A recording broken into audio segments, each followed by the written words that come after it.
দর্শক, সেনাপ্রধানকে নিয়ে আদতে কি হচ্ছে? সেনাপ্রধানকে নিয়ে এত আলোচনা, এত সমালোচনা কেন? সেনাপ্রধানকে নিয়ে বিশেষ করে বিদেশে অবস্থানরত কেউ কেউ যারা সামাজিক যোগাযোগ মাধ্যমে কন্টেন্ট তৈরি করেন, তারা নানা রকমের কথা বলছেন। সেগুলোর কি কোনো ভিত্তি রয়েছে? কেউ বলছেন সেনাবাহিনীর মধ্যে কু হওয়ার পসিবিলিটি তৈরি হয়েছে, কেউ বলছেন সেনাবাহিনী রাষ্ট্র ক্ষমতা দখল করতে পারে, কেউ বলছেন বঙ্গভবনে অতিরিক্ত সেনা মোতায়েন করা হয়েছে কি জন্য, কেউ বলছেন সেনাপ্রধান আওয়ামী লীগের পক্ষে নানা রকমের কার্যক্রম করছে, প্রফেসর ইউনূসের সরকারের বিপক্ষে কাজ করছে। এরকম আলোচনা কেন আসলো? কেন সেনাবাহিনীকে বিতর্কিত করার চেষ্টা করা হচ্ছে? কেন সেনা প্রধানকে দোষারোপ করা হচ্ছে? কি আসলে উদ্দেশ্য? পেছনের কাহিনীই বা কী? এই যে রটনাগুলো রটানো হচ্ছে, এগুলো কি সত্য? যদি সত্য হয় তাহলে সেটা বাংলাদেশের জন্য কি মারাত্মক পরিণতি বয়ে আনবে না? সেই আলোচনাই করব এই ভিডিওতে।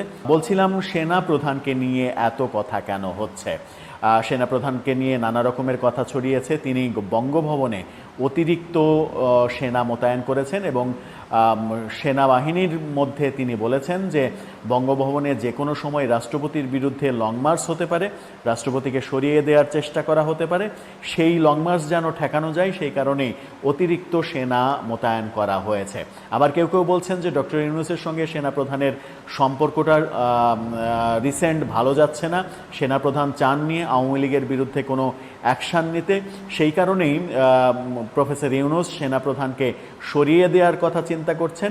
সেটা নিয়ে সেনাপ্রধান বেশ উদ্বিগ্ন এবং সেনাবাহিনীর মধ্যে এক ধরনের জরুরি অবস্থা জারি করে রেখেছেন আনঅফিসিয়ালি, যেন সেনাবাহিনী 10 মিনিটের নোটিসে মুভ করতে পারে এরকমভাবে প্রস্তুত করে রেখেছেন। সবগুলোই আলোচনা, কিন্তু এই আলোচনাগুলো কেন হচ্ছে? এর পেছনের কোনো ভিত্তি কি আছে? এদিকে সেনাপ্রধানের ব্যাপারে সাংবাদিক ইলিয়াস হোসেন আমেরিকা থেকে সামাজিক যোগাযোগ মাধ্যমে লিখেছেন যে ফ্যাসিবাদপন্থী কিছু সেনাপতি রাষ্ট্রদ্রোহিতার চেষ্টায় লিপ্ত। আওয়ামী লীগের কার্যক্রম নিষিদ্ধ হওয়ার পর সেনাপ্রধানের নেতৃত্বে কিছু জেনারেল আতঙ্কিত হয়ে পড়েছেন। তারা এখনও ইন্ডিয়ার প্রভাবের অধীনে কাজ করছেন। সীমান্তের ওপার থেকে নির্দেশ পেয়ে জেনারেল ওয়াকারুজ্জামান সোমবার বঙ্গভবনে বেআইনি সেনা সমাবেশ ঘটিয়েছেন। উদ্দেশ্য ছিল রাষ্ট্রপতি চুপ্পুকে দিয়ে অন্তর্বর্তীকালীন সরকারের বিরুদ্ধে জোর করে কোনো ঘোষণা দেওয়ানো। এটি রাষ্ট্রদ্রোহিতার শামিল, যার জন্য এদের কঠোর শাস্তি প্রাপ্য। এরপরে তিনি লিখেছেন, গতকাল সেনাপ্রধান বেশ কিছু অফিসারের সাথে বৈঠক করেছেন। এরপর গুজব রটে যে অন্তর্বর্তীকালীন সরকার প্রধান ডক্টর ইউনূস নাকি সেনাপ্রধানকে অপসারণ করতে চান। এই গুজব ছড়িয়ে জুনিয়র অফিসার ও সৈনিকদের সমর্থন আদায়ের চেষ্টা করা হয়, তবে তা ব্যর্থ হয়।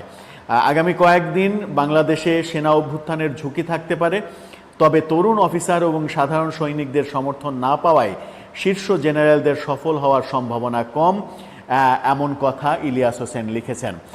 কোন তথ্যের ভিত্তিতে তিনি লিখেছেন সেটা স্পষ্ট নয়, হয়তো তার কাছে কোনো তথ্য রয়েছে, কিন্তু একেবারে ভেতরের, একেবারে সেন্সিটিভ যে ব্যাপারগুলো নিয়ে তিনি ওপেন সামাজিক যোগাযোগ মাধ্যমে লিখেছেন, এর পেছনে কি সত্যি কোনো বাস্তবতা রয়েছে?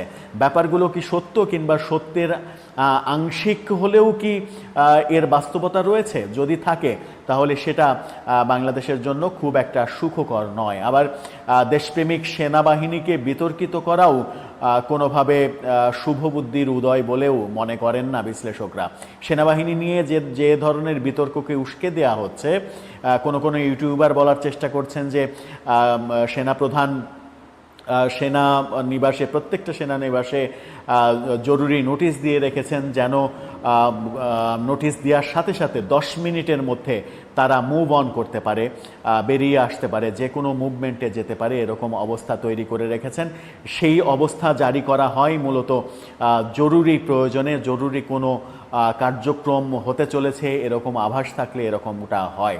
আদতে এই যে আলোচনাগুলো, এই আলোচনাগুলোর কি কোনো ভিত্তি রয়েছে, নাকি শুধুমাত্র সেনাবাহিনীকে কিংবা সেনা প্রধানকে বিতর্কিত করার জন্যই এগুলো সামনে আনা হচ্ছে এবং এক ধরনের চেষ্টাও চালানো হচ্ছে যেন সেনাপ্রধানকে সরিয়ে দেয়া যায়। সেনাপ্রধানকে সরিয়ে দিলে কি কোনো পক্ষের লাভ হবে?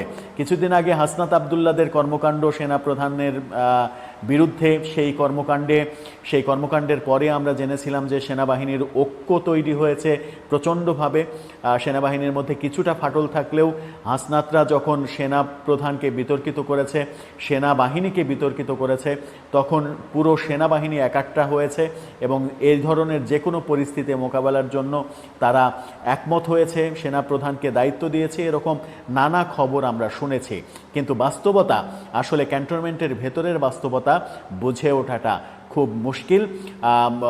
আনুষ্ঠানিকভাবে না বলা পর্যন্ত কোনো কিছুরই বাস্তবতা অনুধাবন করাটা কঠিন। দর্শক, আপনার কি মনে হয় এই যে রটনাগুলো রটানো হচ্ছে, এই রটনার পেছনে কোনো ঘটনা কি আছে, নাকি রটনাই থেকে যাবে, ঘটনা আর আসবে না? যদিও এমন কোনো ঘটনা না আসুক, সেটাই আমরা চাই, যে ঘটনা বাংলাদেশের জন্য ক্ষতির কারণ হবে।